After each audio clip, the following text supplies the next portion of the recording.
Hey everyone, we are back to make this very pretty and super easy card. I'm not actually going to glue it together because it's so easy to layer it. I don't want to waste a kit in case you decide you want an extra one, and that way I didn't waste it on myself as a sample. So here we have our sample.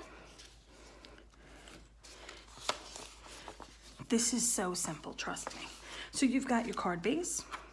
Make sure that the flap is the correct way to open it. And looking at the sample here, I'm trying to get this in the camera. I know, messy craft table, right? Sign of a good day though. Okay, so I'm going to take my largest of my gray embossed, and I'm going to center it as best as I can on the card. I am using the Barely Art Precision Glue because it's got this, the pen is in it, but it's got this super fine tip to it. It dries clear, and unlike the Art Glitter Glue, it can be sent to New York in the coldest of times and it won't freeze, and you won't have wasted your money on a bottle of glue you can't use. Ask me how many times I've done this. It doesn't have the same properties, but it does dry clear, and the fact that it doesn't have the same properties means it does not freeze. So that's a good bonus point for that. So if you need some of that, be sure that you ask Christina for it so that she can add it to your card.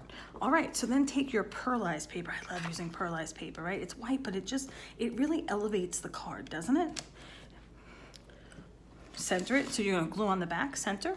Take your next gray embossed piece, the smaller one, glue on the back, center. Now I'm always asked, what else can you do if you want this a little more layered? You can always emboss it. I'm sorry, emboss it, it's embossed. You can always layer it with foam tape or foam dots, but when you do that, just be careful if you're mailing it, because the thicker it is, the more it's going to cost you to mail. So just to keep that in mind.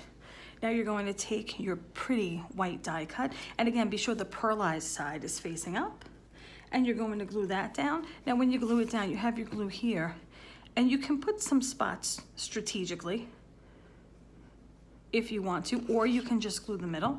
And because it dries clear, even if some seeps out, then you're just gonna center it, really the top bottom. It's going to fit exactly onto the gray side to side and top to bottom there. So press it down. If you put glue around here anywhere, just press it down. It will seep out, and when it does, don't worry, just keep getting it out, wiping off your fingers a little bit, get it out. Maybe a baby wipe handy, wipe it off your fingers a little bit, and wait. Now if you just want to do the outsides, that's fine, because again, you're going to add some pearls.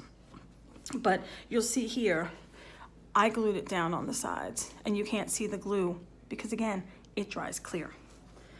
So once you have that done, this little gray piece, I did pop dot, but I'm going to glue these together first. Now, this is a good reminder here. This one has a little chat in it. So you would take your pokey tool. There might be a better name for it, but that's what I call it.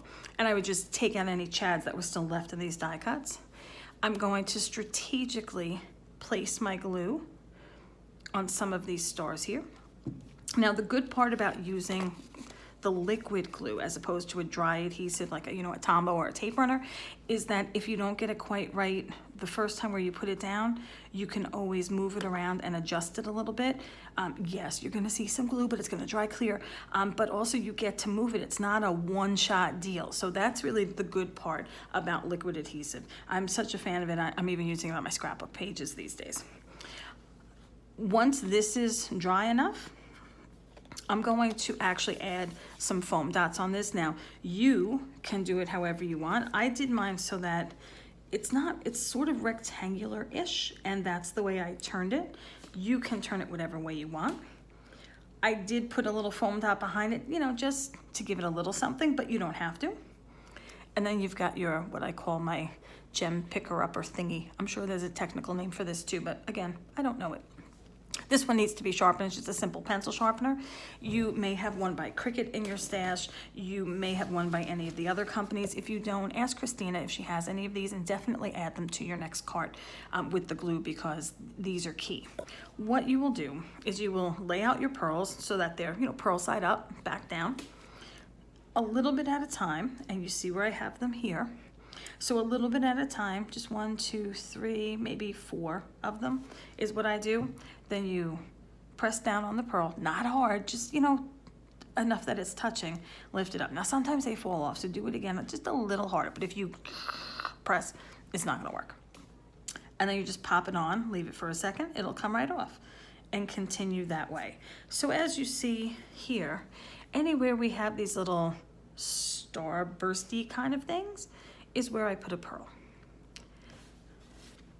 Wait for them to dry. I usually let my pearls dry overnight because I don't necessarily trust them, and I know that they're really dry by the time I get to it then. I also normally will not let anybody near the cards at that point because I don't want anything to happen to them. So you do what you need to do with them. They won't take overnight to dry. I just prefer it, but these will be dry for mailing within a half hour or so, I would guess, depending on how much glue you use, of course. So if you have any questions, please feel free to post in the group. We don't always monitor the video messages. So post in the group if you have any questions. I hope the recipient loves your card.